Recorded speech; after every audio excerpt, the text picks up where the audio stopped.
Welcome to another episode of We Don't Die. I'm your host, Sandra Champlain, author of the international bestseller called We Don't Die, A Skeptic's Discovery of Life After Death. And just a reminder, our home base is wedon'tdie.com, where you can find great things like our weekly non-denominational inspirational service called the Sunday Gathering, complete with a medium demonstration, and it's free. You can join one of our classes, you can see what's coming up. And I just started a new Patreon club, so if you're interested, I have now, between my two podcasts, over 550 hours of episodes on the afterlife. And Patreon members, get them a little early, get them commercial free, and some other bonuses as well. But home base, wedon'tdie.com, if you want to check it out.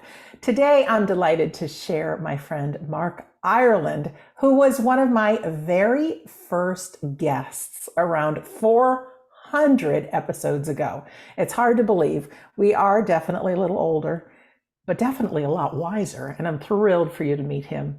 Back in 2012, Mark joined Elizabeth Boisson and co-founded the global organization Helping Parents Heal after the passing of his son, Brandon. You can find Helping Parents Heal at helpingparentsheal.org. And I'm proud to say they now have over 25,000 members. So if you're a parent, you are certainly not alone. It's one of the best organizations that I ever recommend, Helping Parents Heal. Mark is the author of two books, the groundbreaking Soul Shift, Where the Dead Go, and his newest book that just came out, The Persistence of the Soul, Mediums, Spirit Visitations, and Afterlife Communication. Mark has participated in mediumship studies conducted by the University of Arizona and the University of Virginia, and he currently operates his own certification program to identify high caliber mediums capable of furnishing specific, accurate, and pertinent information. So he's just our kind of guy, isn't he? He is. You can certainly find out much more about him at markirelandauthor.com. Mark, my friend, welcome back to We Don't Die Radio. Been a long time, but it's good to be back. Great to see you. Great to see you too. Yeah, our last interview was just audio. This is video. And of course, I met you years and years and years ago out at that conference out in Scottsdale. And that's right. Yeah. My radar screen was. And you even did something nice for me afterward. I remember you had posted on Facebook, you're on your flight home, you took a picture of my first book, Soul Shift, and said, wow, this book is fantastic, or something like that. So that was nice of you to do. Yeah, well, I read it and it was just a great book. And unfortunately, like most of us, it's hardship that brings us into this whole realm. But the difference that we can make, especially sharing our story and being of service, there's nothing like it. Nothing like it. Mark, not many people that are watching or listening today may remember 9 years ago when I interviewed you the first time. So I definitely want to talk about your new stuff, but if you could just tell us a little bit about you and what got you on the journey. And I know some of those things we covered in the first one. This is much better quality now here, 2023, than it was back then. But yeah, just tell us about you and then we can cover it all. I figured I'd need to do a recap anyhow, because like you said, a lot of folks never heard that one. And I've got a lot more experiences since then that have taken place. But I guess the long and short, let me start when I was a child, because my father was a psychic medium that was pretty prominent in his day. So that's an unusual aspect of my life versus a lot of other folks. They don't have that built into their family lineage and live around somebody with those abilities every day. So you don't question it. You know it's real because you're living it day by day.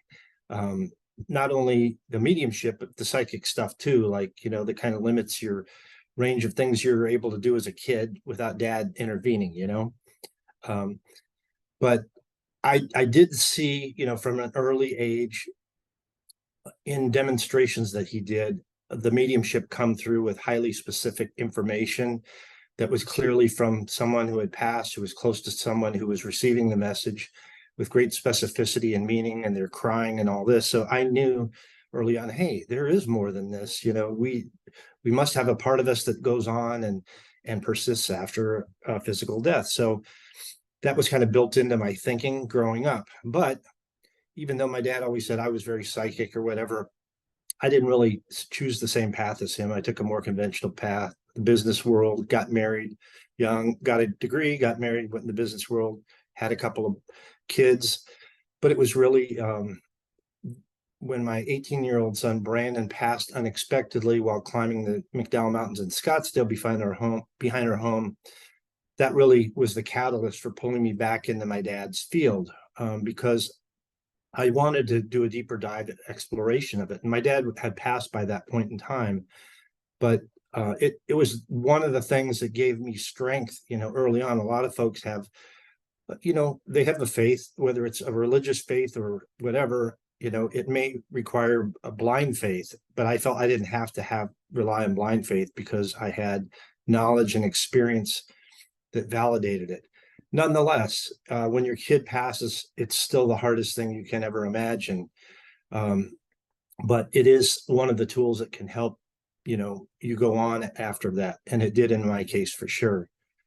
I'll give you a couple of early instances that took place. I think one of the first things I did, I wanted to have like a direct connection with my son, Brandon. And so I went into a darkened room. It was actually a walk-in closet, shut the door, and tried to meditate. And I was fortunate enough to have an image of him scroll across, like my forehead was a movie screen or something.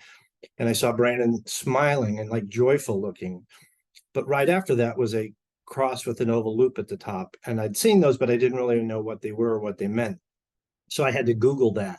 So the analytical side of me kicks in and I'm trying to figure out, is this a symbol for something? And lo and behold, it was an Ankh, which is the oldest cross of human history, goes back about 5,000 years, attributed to the Egyptians, with the lower portion representing physical life and the oval loop representing eternal life. So in code, I got a message that my son was happy, joyful, and he was now living on in the next realm. 3 days after approximately the passing, my uncle, who lived in Tucson, he was still around and he had similar abilities to my dad. And he and I connected by cell phone that day. I was in the mortuary again 3 days after. We didn't know really the cause of death at the time. And the authorities that we'd met on the mountainside were not really sharing any thoughts with us because it would have been speculative on their part. And the autopsy hadn't been done yet. But my uncle said to me, "Hey, Mark, I tried to connect last night and I got nothing. But this morning your dad came to me and he wanted you to know he was there for Brandon when he crossed over. And he was a little bit confused at the time, but your dad helped him adjust. Brandon relayed that he wanted you to know you were the best parents he ever could have had," which the nice thing you like to hear. But then he gave me the evidence, which was your dad said Brandon's death was caused by a decrease in his blood oxygen levels to the point where it caused his heart to fail. 2 days later, I talked to the physician who conducted the autopsy, and she tells me, well, Brandon had a severe asthma attack that dropped his blood oxygen levels down and caused cardiac arrest. So my uncle told me the cause of death 2 days before the autopsy physician.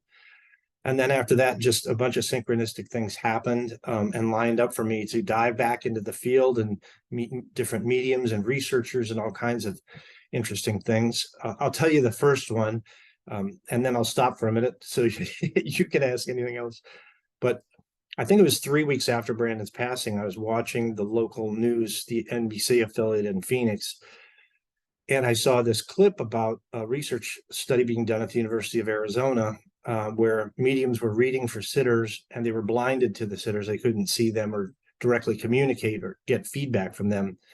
It was really interesting. And the featured medium at the time was Alison Dubois, before she hit it big with, because of the network show Medium, which was loosely based on her life. And in this clip, she looked very impressive. She was giving them a lot of specific information that then when they debriefed, it was validated as correct. And I thought to myself, wow, I'd love to get a reading with her and I'd love to be in that lab. So the very next day, I get a call from a man named Jerry Conser, who had been friends with my father. And he says, Mark, I know what you've been through, and I know someone who might be able to help you. Her name's Alison Dubois, and here's a phone number. So I'm like, okay, Dad's pulling strings to try and get me lined up here. And I did eventually have that reading with her, which was very impressive and helpful. And then I was actually in that lab within a year as a test sitter with another medium, Lori Campbell, who's also excellent. So that was kind of the beginning that pushed me back down this path. of exploration back into the field my dad was in and that I grew up with. And at what point did you jump in and start helping parents heal? Could we get into that? And then obviously I want to Yeah. get into the books and So everything. fast forward a few years, and my first book, Soul Shift, comes out, and I start getting a lot of people asking for, information about mediums and different things like that. Who can I go to? And wanting to talk to me because their child had passed and see how I coped and moved forward. And then I was doing some workshops. Well, I was doing one workshop, and a woman named Suzanne Wilson, who's pretty well known now, had just moved to Arizona from Florida. She came to my workshop, and then she took me aside, and she gave me some things with validation. She says, I'm actually a medium, but I'm here in a new community, and I came to your workshop because I wanted to meet like-minded people. And then she mentioned that she had just provided a reading through a third party for some other woman whose son had also died on a mountain.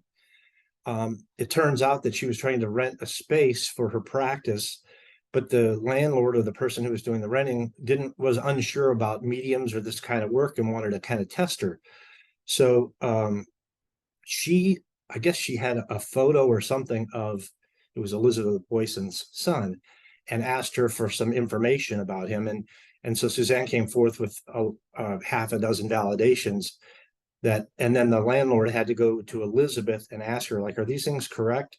And they were all correct. And they weren't just generalities. They were very specific things. Like, I remember she said, I saw him blowing through a blowhorn, Well, he was a male cheerleader for the University of Arizona football team. And then I think she got the thing about the mountain. And anyhow, at the end of our conversation, I gave Suzanne a copy of the book with my contact information. I said, well, why don't you give that to the mother? And by that time, she'd met Elizabeth. So I think it was only a day or two later, I get a phone call or a text. I can't remember. I think it was probably a phone call from Elizabeth. And she says, I want to meet you and your wife. So we arranged to get together and meet. And she says, well, I've started a new group called Parents United in Loss. And I'm going to have my first ever meeting on such and such date. And I'd like you to be my first speaker. So I'm like, okay, sure. So I go to this thing. She's got 30 or 40 people there. It's pretty good turnout, and it went well for the most part. At the end of it, we wrapped things up, and then she started doing this every month, having these meetings. Well, fast forward a year or two, year and a half, I was changing jobs, and I spoke to another medium who had become a friend, Tina Powers from Tucson, very gifted medium. And I was just kind of looking for direction. She goes, Mark, I think your real mission in life is to help other parents who've been through what you've been through.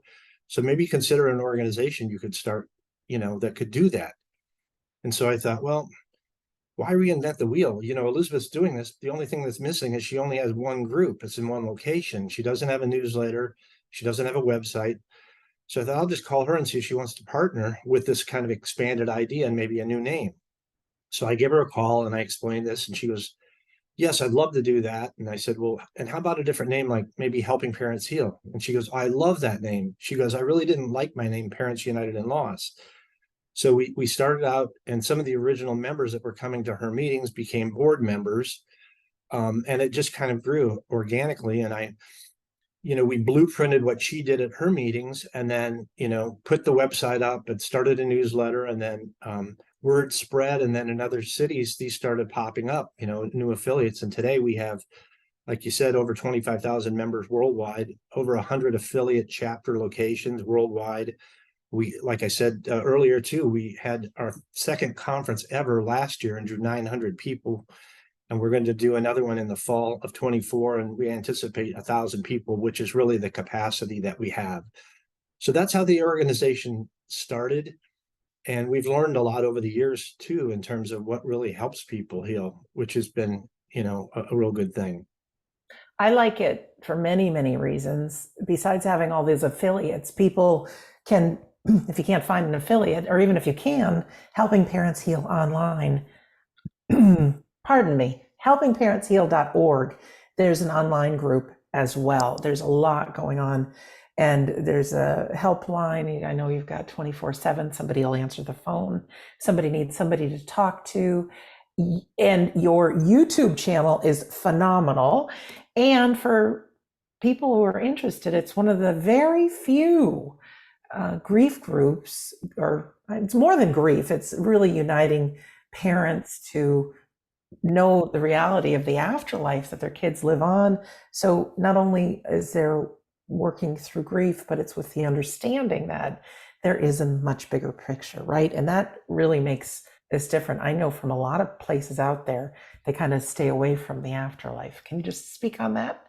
Well, that's really why we exist, because no other organization would allow this type of discussion. So we started out, I wrote the mission statement basically saying, we're non-dogmatic. We're not tied to any specific religion or faith or anything. We welcome everyone from any faith or no faith at all, whatever your background may be, you're all welcome. And but we do allow the open discussion of afterlife evidence and spiritual experiences. So when we have a group meeting, say, these parents can share what happened in their particular case. And when one shares, it helps another heal too. If they hear something that was really remarkable take place and kind of shift their thinking. And then, like you said, on our website, we have a ton of resources. We have so many videos.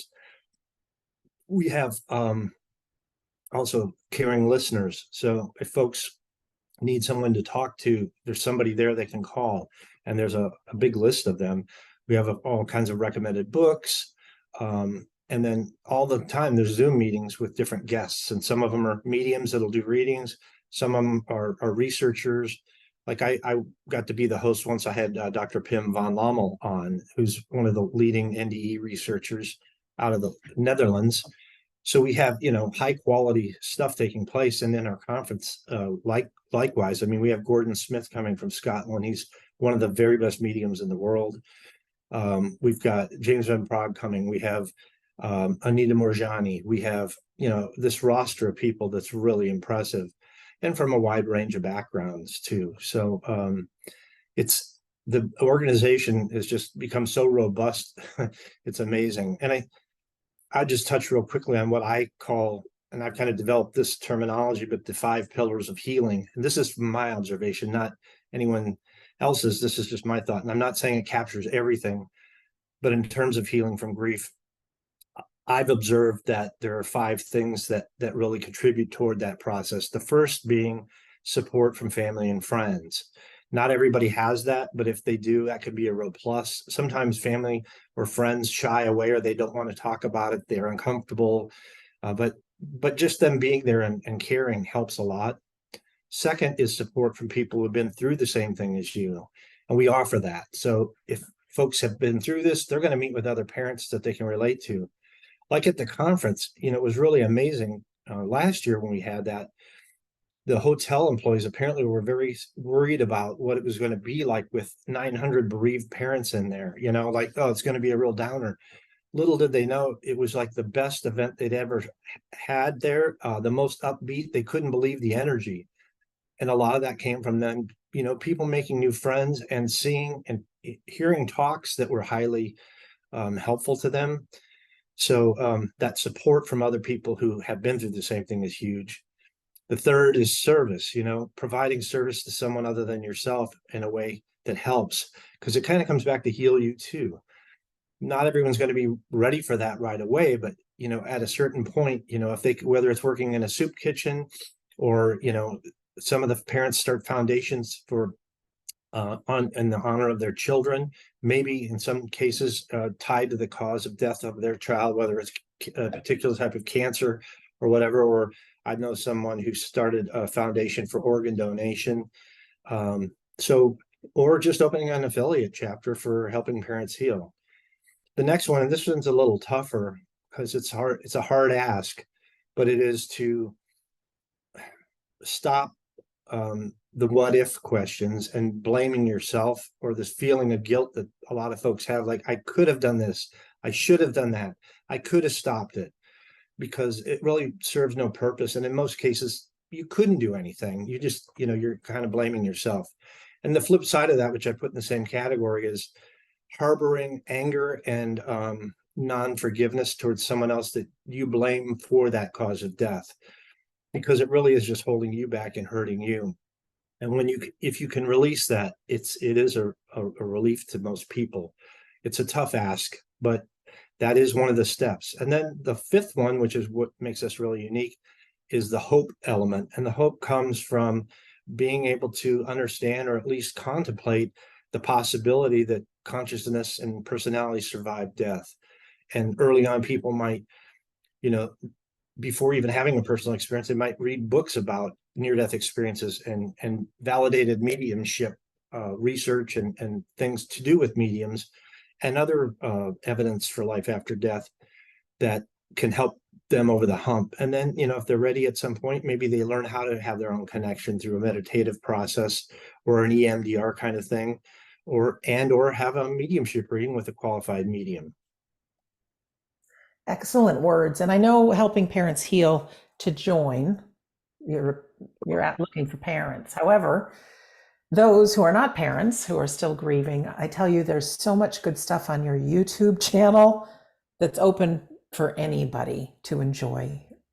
So helpingparentsheal.org is the first step. And then from there, you can see the different chapters. You can see the online things, get directed to the YouTube channel, and so much more. Mark, thank you for all of that, because I know that continues to go and grow and serve. Well, I'm chairman of the board, but I have to give the most credit to Elizabeth Boyson and Irene Vuvalidis. They run the day-to-day operation. They work very hard. It's all volunteer, totally nonprofit. No one's paid a dime.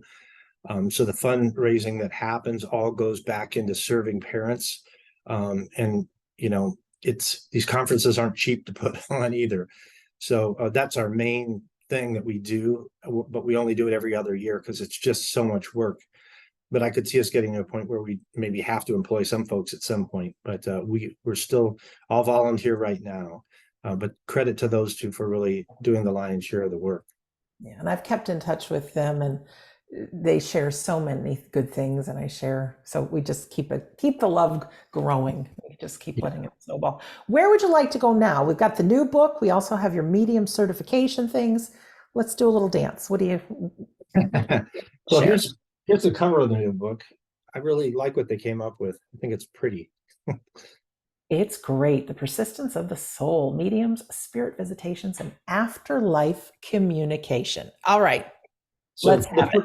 The first book was more of a memoir, and it journaled my experiences after my son Brandon's passing, and it included some personal experience. One I have to share because it's probably the most dramatic, other than the meeting with 4 mediums, which were excellent. But 6 months after, let me go back.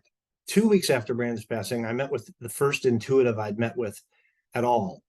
And one of the things she said that was remarkable was she said, you're going to see Brandon in 6 months, you're going to see him at the side of your bed. So let's go forward 6 months. Well, my wife is at the foot of our bed. So she's really close. It's not me, but it's my wife. And she's sitting at the foot of our bed, and she feels a presence there, and she sees a shadow figure out of her peripheral vision. She knows it's Brandon. The very next day, though, we get a call from a friend. Now, we'd been gone for a week on a cruise, and we'd loaned Brandon's bass guitar to another friend, a musician. His name is James Linton. Now, James had been hiking on the mountain the same day Brandon had been, and he got there and tried to help, but he was too late. But we ended up meeting him through an online obituary where he put his contact information. So we became friends with him, and now we had loaned Brandon's bass guitar to James before we had left for the cruise. So Susie has this experience the day we get back from the cruise. The very next day, James calls her and says, Susie, I've got something to tell you, but I don't know how to tell you. She's thinking he dropped the bass guitar and broke it. No, he says, well, I was working on this song, recording this song, and I felt another presence in the studio with me. And I saw a shadow figure out of my peripheral vision. And I saw flashes of white light. And he said, I thought I was hallucinating. So I got something to eat. I drank water. I took a shower. But each time I came back, it got stronger and stronger. And then finally, I just acknowledged it and said, okay, Brandon, what do you want? And he said at that point, he was guided to redo this song, redo the lyrics and the bass line. It's called The Other Side. And when he said, it's the best song I've ever written, but I didn't write it. So anyhow, whether people accept that part of it or not, I mean, it's pretty remarkable that they had an identical experience back to back, and he had no idea about hers. So now the the rest of Soul Shift really goes through the reading with Alison Dubois, Linda Williamson from England, Jamie Clark, and then it wraps up with the Discovery Channel feature that was at the University of Arizona, sitting with Lori Campbell. So all those were great. The new book is really kind of more of a scholarly book, but it has a unique structure to it because I'm still sharing personal experiences that are highly evidential, but then I'm supporting them with the science that's been done to back up what I'm saying. Because there has been a lot of science conducted, going back to the Society of Psychical Research and all the way through Windbridge, who's doing research today. And I get into some different kinds of topics in the book too. One of which I actually tackle the religion aspect, because some people are freaked out because of their religious upbringing. They're wondering, is this stuff okay to do? Is this okay to talk about or look at? So I address that head on. I talk about self-described skeptics who are actually just debunkers, and they have a worldview of materialism, and they're not really open-minded, which skeptics are supposed to be, to look at the evidence, but they don't, so I talk about that whole issue there. I have another chapter that pertains to an experiment I did with my sister before her passing, where she put a secret code into a sealed envelope, and then we sought responses from mediums before opening the envelope. So there's a lot of various stuff that's pretty interesting in there. So, and some people just want the personal stories. That's fine. You can kind of skip the science, and others want more of the science, and they might be more focused on that. So it's like I said, a unique book from that perspective and angle. And the medium certification program that I have really grew out of all of this exposure that I've had with the books and helping parents heal, because I've had a lot of folks come to me for references for quality mediums. And early on, I knew half a dozen that were good, but most of them were like celebrity mediums, and they had long wait lists and or charged more than some people could afford. So I got to thinking, there's got to be more people with these abilities out there, but they're just not well-known folks. And so putting this together, kind of modeling my process after what I learned with the University of Virginia Division of Perceptual Studies did with theirs, with Dr. Emily Williams Kelly. She had a process for grading medium readings. So I kind of replicated that to some degree. And then Tricia Robertson, who's a friend of mine, she's with the Scottish Society of Psychical Research. She kind of helped me refine that.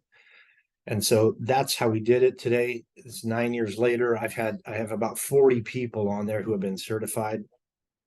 And today, to be certified, and I've upped the standards over the years a couple of times, but what they have to do is perform 5 blinded readings via Zoom with no video on for someone they don't know. They're allowed a first name, and that's it.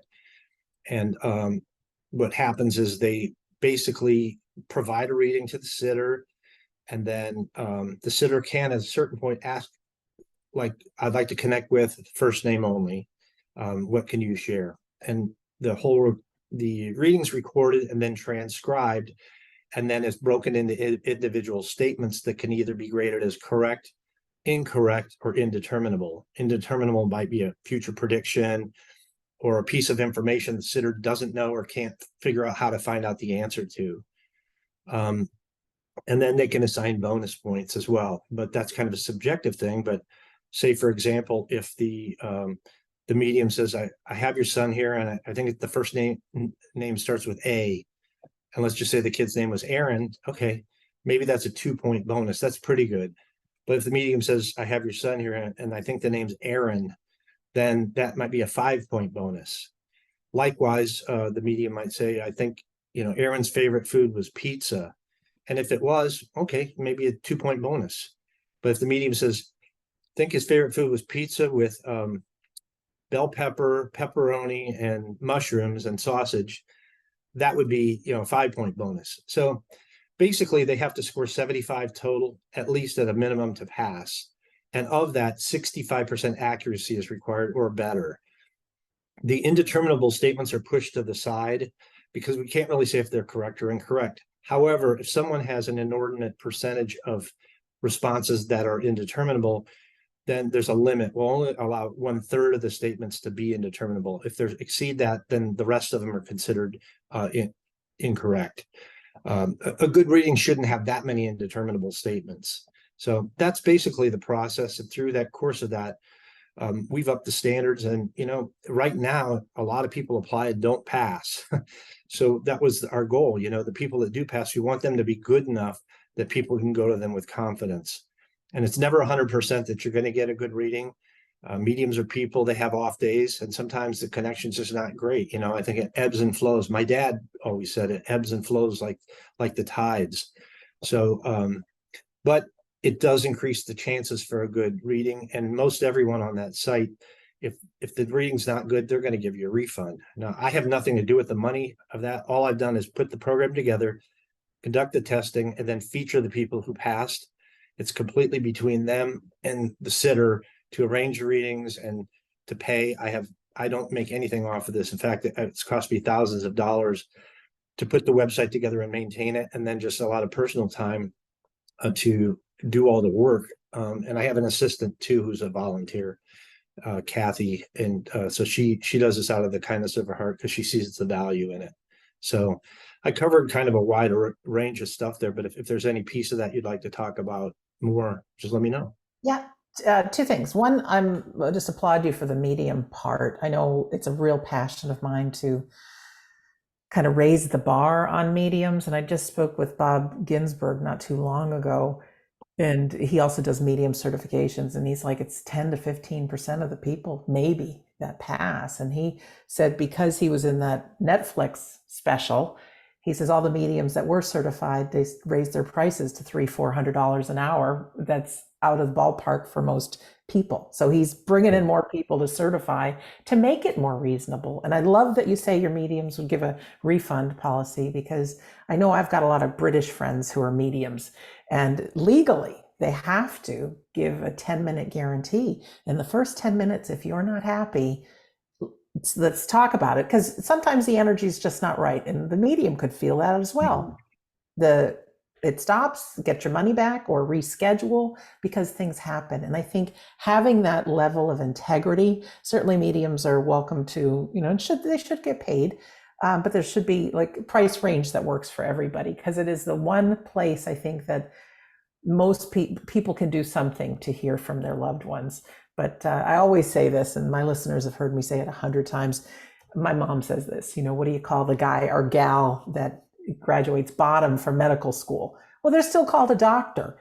Yeah. A lot of people think because somebody's got medium, oh, they must be good. No, you want to, just like maybe a poor example, going to a restaurant or going to a doctor or a hairdresser or somebody, you want to talk to somebody that's recommended by an organization, people who have been comforted. Especially if you're paying your good money, do your research. So first of all, thank you for doing that and continuing to do that. Yeah, we're full all the time. We only have capacity to test 2 at a time.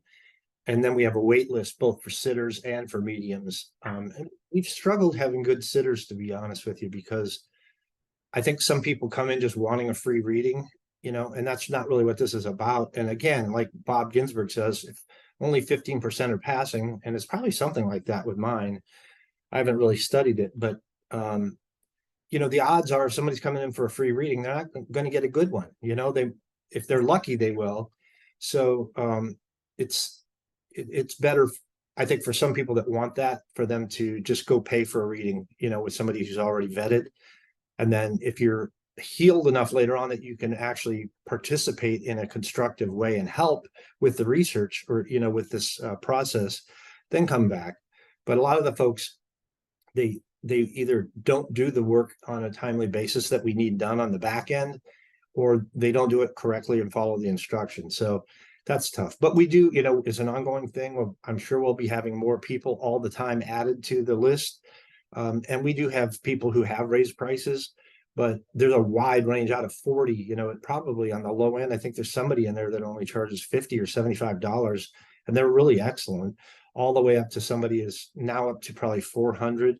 But most of them, I'd say on average, are 100 to 250 range. Yeah. But there's something for everybody, and we identify on the website too their location. So most of them all do Zoom readings, but some folks want it in person, And a lot of them, they can do that. So they just can look at where the person's located and see if the one near them or ones near them do in-persons, because that can be very healing too for folks. I know the skeptics would say, well, then you have a chance of cold reading. Well, I guess theoretically, but I've already vetted these people, where there was no chance of cold reading. So I think you could trust. And the, I think the Zoom reading can be just as good as an in-person, but there's an energetic component to a successful mediumship reading. I've heard it described as it's three parties involved: the medium, the sitter, and the deceased. And if the three mesh well together and the energy's right, that's when you're going to get those really outstanding kind of sessions.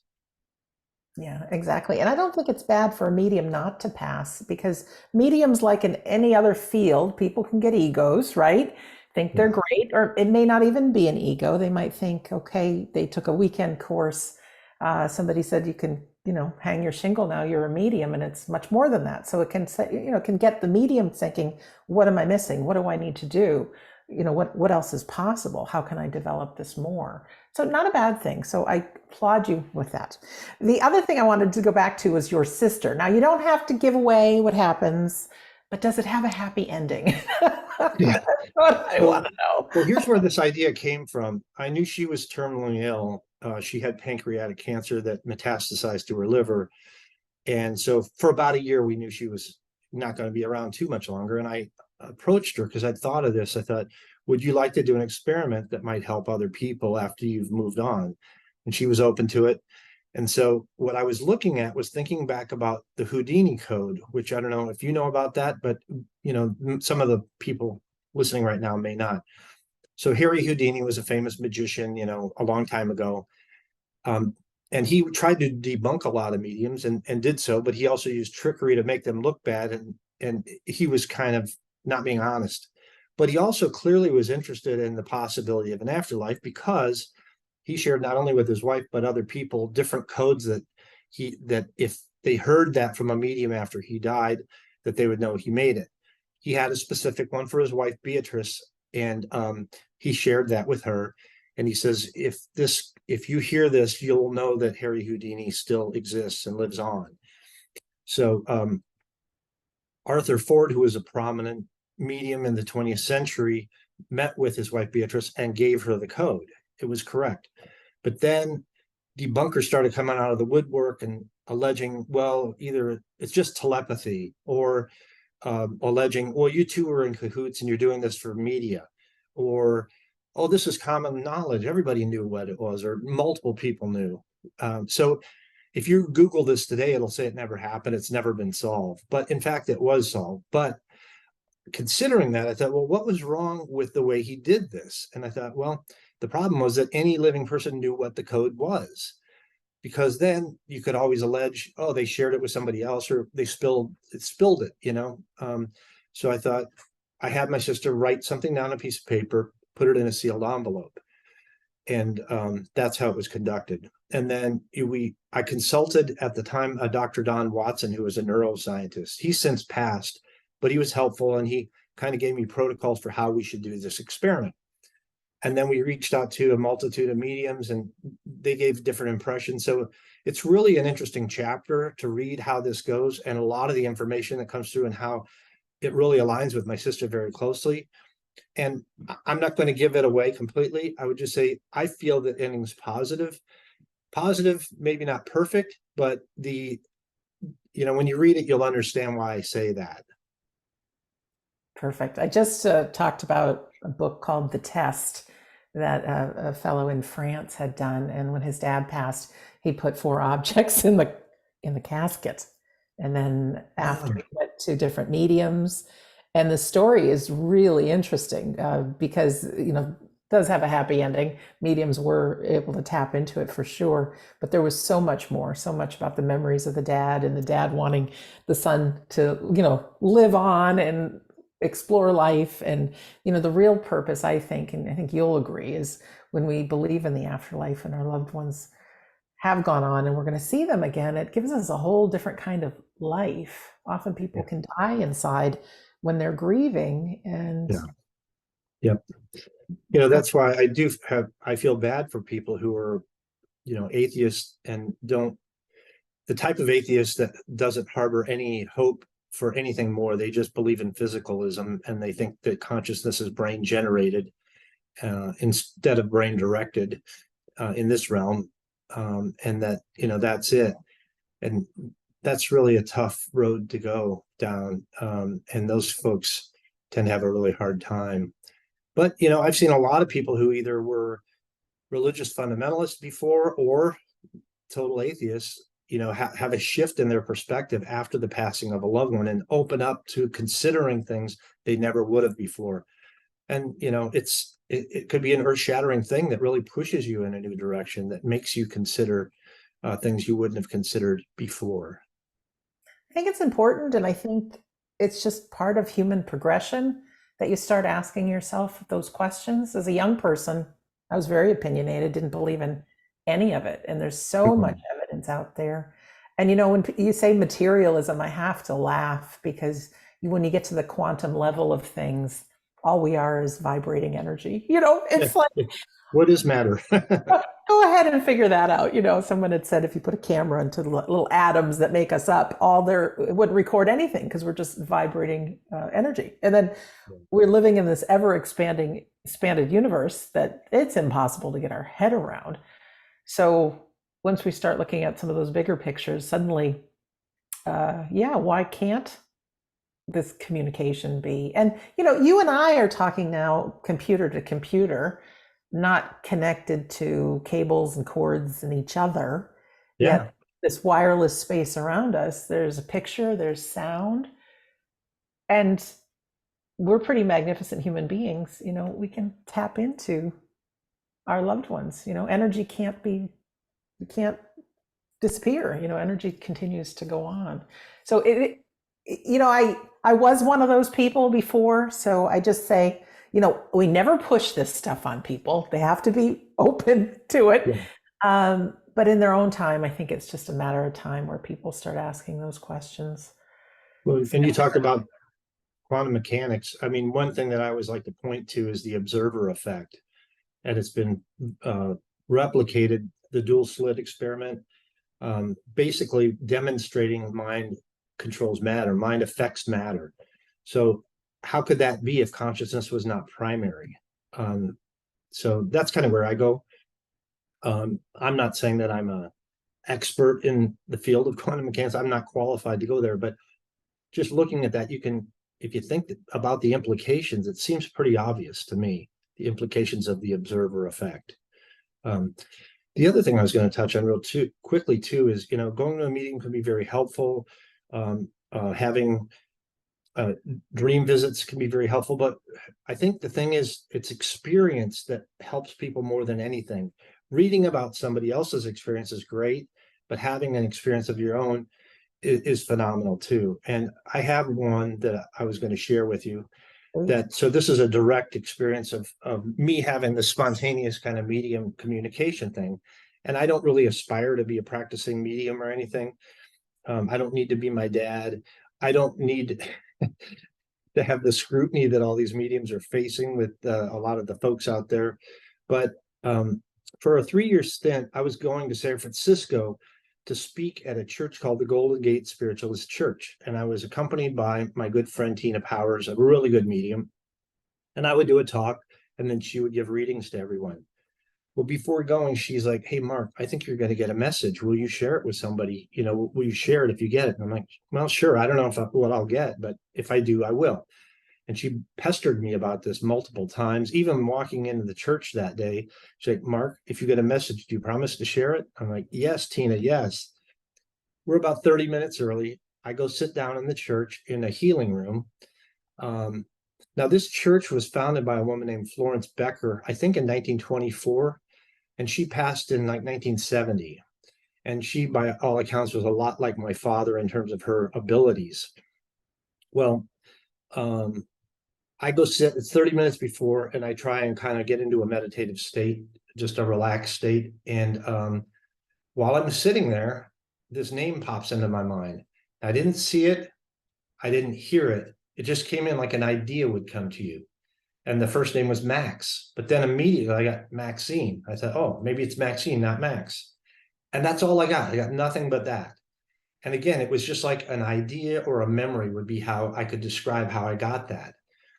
But it was there nonetheless. So I gave my talk, and then at the end, I said, Tina made me promise that if I got anything, I'd share it with the group. Do the names Max or Maxine mean anything to anyone here? And then the pastor, Dell was his name, his jaw drops and he says, well, Max and Maxine were twins born to the church founder, Florence Becker. And they were delivered stillborn, but they grew up on the other side. He says, I think we know who is here right now. And then he said, that is a secret that's only known to a few old church board members who have been here a long, long time. And the guy who invited me, he had no idea. He'd never heard of this. And then afterward, he said, I want to show you something. He took me upstairs to a painting that I believe was done by Florence Becker, and it was a landscape. It had this long winding road. And he says, see those two little figures up there at the top? He goes, that's Max and Maxine. So something so subtle to come to me that way, it kind of delivered to me like, well, this is how mediums can get their information. I'm not saying they all get it that way, but that seems to be one way, because what are the odds of me not even getting one of those names, but two of them? They aren't that common. So I just thought I'd share that. Oh, I love it. It gave me goosebumps with that story. I think far too often people, because I was one of them, and I talked to a lot of people, kind of blow off the thoughts and those feelings of knowing as it's just our imagination. But I've taken plenty of medium courses, and we have to be in the present moment. We have to trust, because the spirit world uses our thoughts, uses our memories, uses our feelings, and uses our imagination. So sometimes it breaks my heart because people say, oh, I haven't gotten a sign from my loved one. And meanwhile, I think their loved one is so close. They dream of them. They have these thoughts and these memories of things, and it fills them with love, but they just chalk it off that's not it.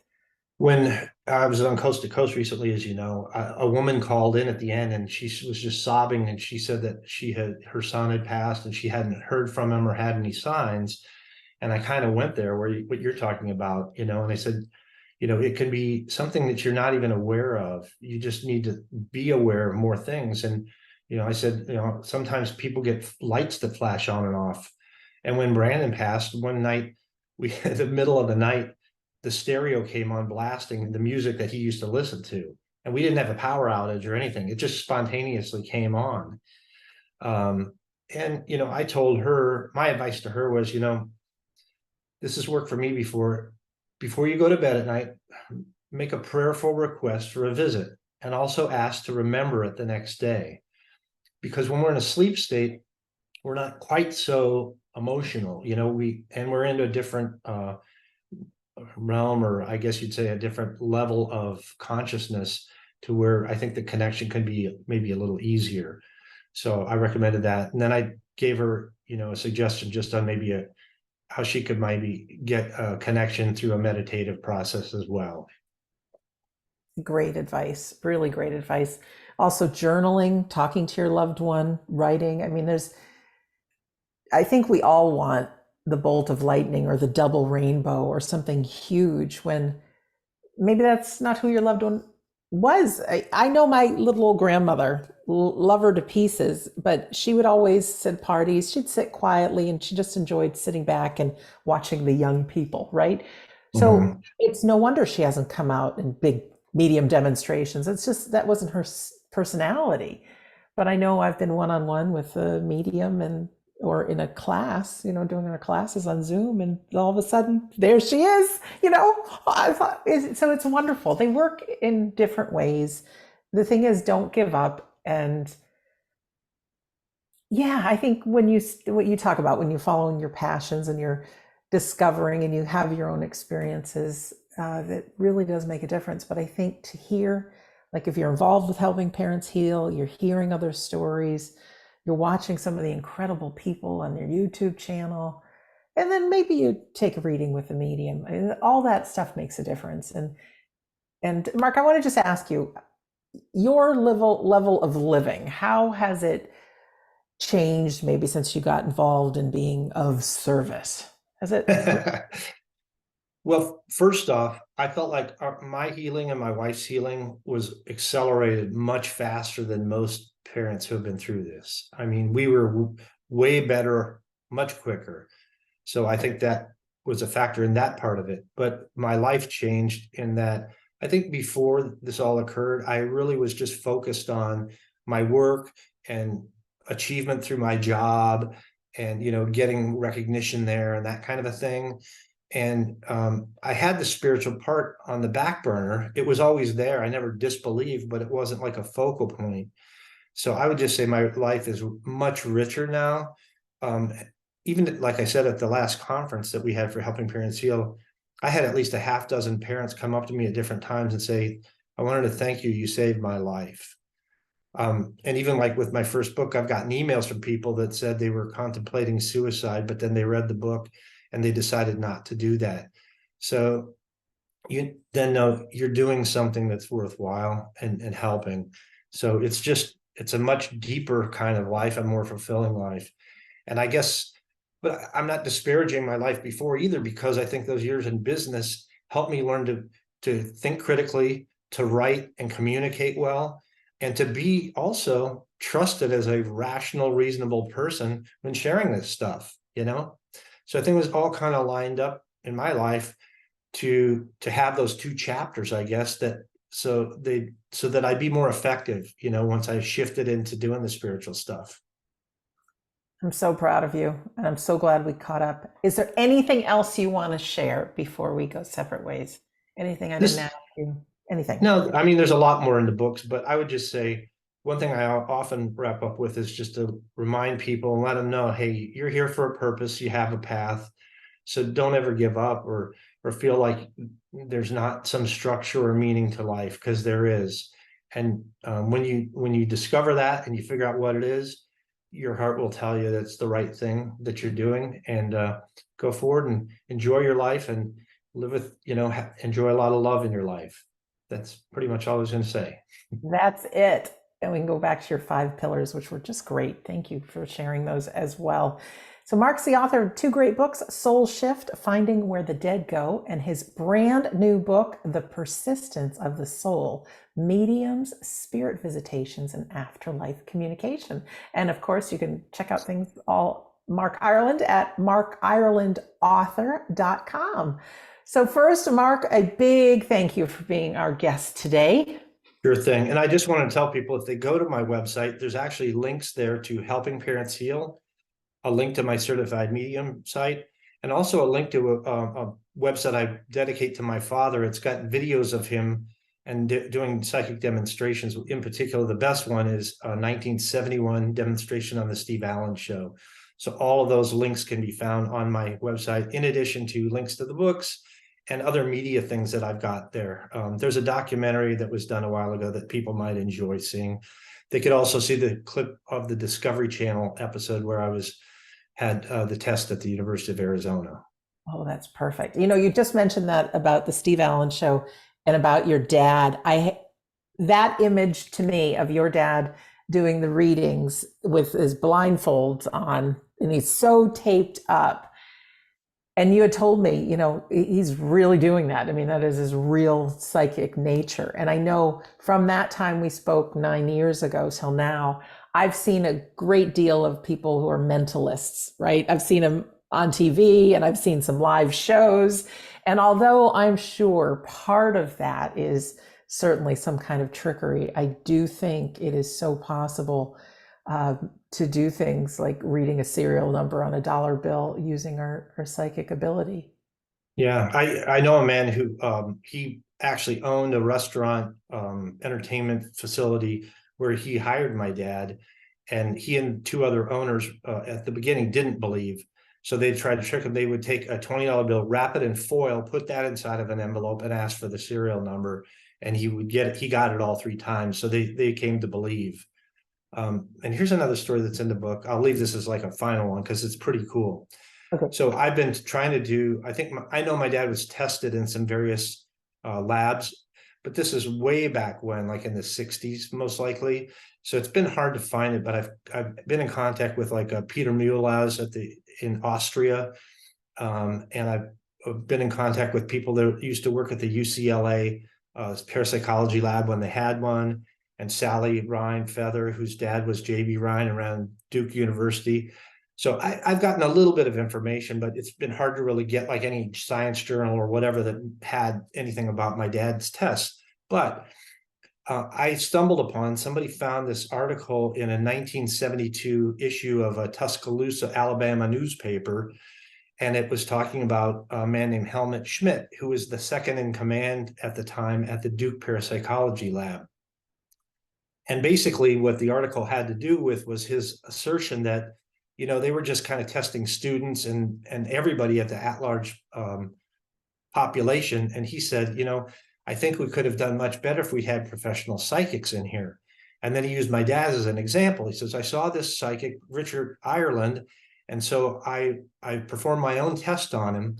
And he says, I walked to 3 different tables in the room and asked them each for a number. The first table gave me 3, the second table gave me 8, and the last table gave me 5. So he wrote the number 385.